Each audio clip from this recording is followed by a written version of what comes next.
Welcome back to Agogi Game Academy, or AGA, as we always call it. Today we are talking about an awesome game. One game of the year back in 2016, and that is Codenames. I think this is one. This game. I think he likes this one more than I do, but I do like this one a lot. Gosh, we always forget to look. Check Games Edition, I guess, is the publisher. We never really pay all that much attention to it. I mean, we try to give credit where credit's due, but we just like to, hey, this game is good. Let's talk about it. So, Codenames. It is a word game, believe it or not, but the theme, I guess, is spies. So before we get into the video, or too much more into the video, we did want to stop and say Codenames is part of the last 10 years of Game of the Year for Spiel des Jahres from 2010 2019.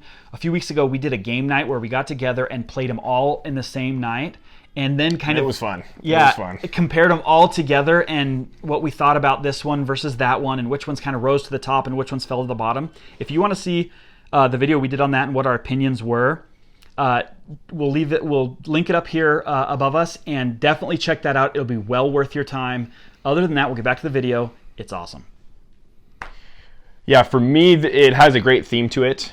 Basically, you're a spy, right? And the way you start the game out, there are a bunch of cards out there with one word on each card. Random words of every subject you can ever imagine, but there's 25, matter. 5 by 5. Yes, exactly. And yeah, you set them out 5 by 5, so there's 25 out there. And then you split into two teams, and someone from your team is the code giver. And then they have a specific card that links certain of the cards on the table to their word. Yeah, so in essence what it's saying is that as you've been split into two teams, there are certain words of those 25 that are assigned to each team. Mm-hmm. There are, gosh, what was it, 8 or 9, depending on who starts. Yeah. There's 7 kind of neutral words that aren't assigned to anyone. Mm-hmm. And then there's one assassin word where if you give a clue and your team guesses that word, you lose the game automatically. Yeah. But in essence, what you're trying to do as the code giver on your team is you're trying to give a one-word clue that links as many of the words assigned to you as possible. Mm-hmm. And if you can do that, then your team guesses, if my clue is dog, right? Maybe some of the words that are assigned to me are teeth and ears or whatever. But the team might interpret that as a human's traits, not a dog's traits. Mm-hmm. And so you need to be very careful at what clues you give, because your team really doesn't have a ton of information to work off of, and so they have to then make guesses. However, the better you can do that, the more words you can link and the faster you can win, because the first team to guess all of the words assigned to their team wins, and obviously with avoiding that assassin word. And so you got to be very careful with what clues you give and how that works. But we never explained what do they say? 2 to 8 plus. I love the 2 to 8 plus because you can really have as many people as you want in this game as long as they can see the words. I mean, we've had 12 or more, and you just kind of split them off into two teams, and it's just fine. So as long as they can see it, you're good to go. Yeah, and it doesn't take very long to play, about 15 minutes, 20 minutes. And I would say that holds true, 15, maybe 20 minutes, depending on how long the teams are taking. Yeah. And it says 10 plus. I think that's probably about right, because it's kind of they have to really think about it, and it's a little bit more abstractive type of game. So if we're going to talk about setup, cleanup, you have to put the words out, split the teams. I'd say a minute, maybe 2 minutes to set everything up. Yeah, definitely less than 5 minutes to set up and clean up. Not hard. So, though, difficulty.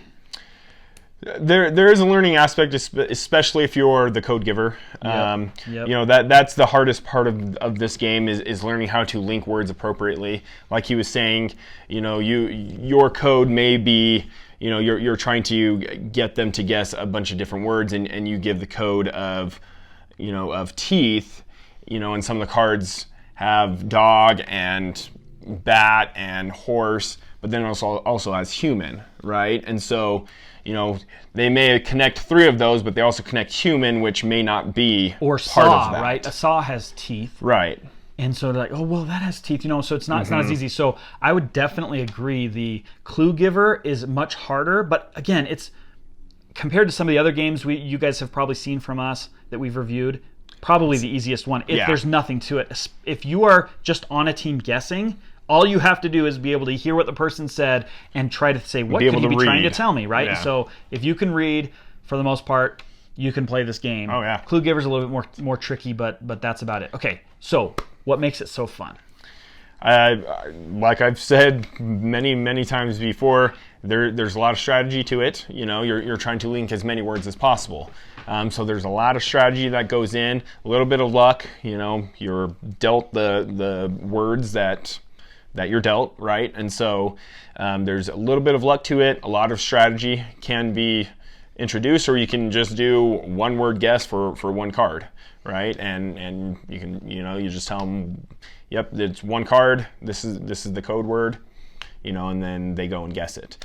Yeah, I would say kind of a theme that I've noticed as I've played more and more board games over the last few years is one of the things that makes a game so fun to me and makes it stand out from others is when it's extremely simple as far as the mechanics of how to do it, but still lots of strategy and fun, right? If you can get those three together, because I'm just not a huge fan of really complicated ones. I like fairly complicated games, but generally speaking, the simpler the better. And so Codenames is one where it's extremely simple. There's not much to it, and yet there is strategy, there is skill, there is all of that creates challenge and all of that. Intelligence, so it's a great party game, and I don't think we mentioned that. It's a word game. Nope.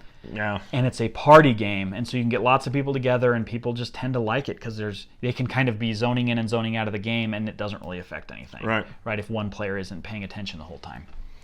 Yeah, I mean, a unique aspect, I would say, it's right here on the box it says 2 to 8 players. That honestly could go up to 100 players, right? Because you're on teams. Yep. And so you can have as many players as you want, and that's what makes it a great party game. Like he was saying, is it really is a party game. Yeah. It goes as many players as you need. You just split them into 2.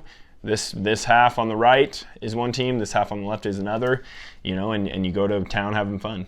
So yeah, I would agree. If I was going to say one of the unique aspects of this game is that it can go up to as many players as want to play, or as can really fit around. And we mentioned that before, but I would say that's unique because yes, there are games out there that do that already. There are other games out there that can go up to as many players as you can fit in, but the vast majority of games, I would say 95+% of games out there have a definite number of players, and you can't go above that really without the whole game just changing or not really working very well. And so Codenames is great that way.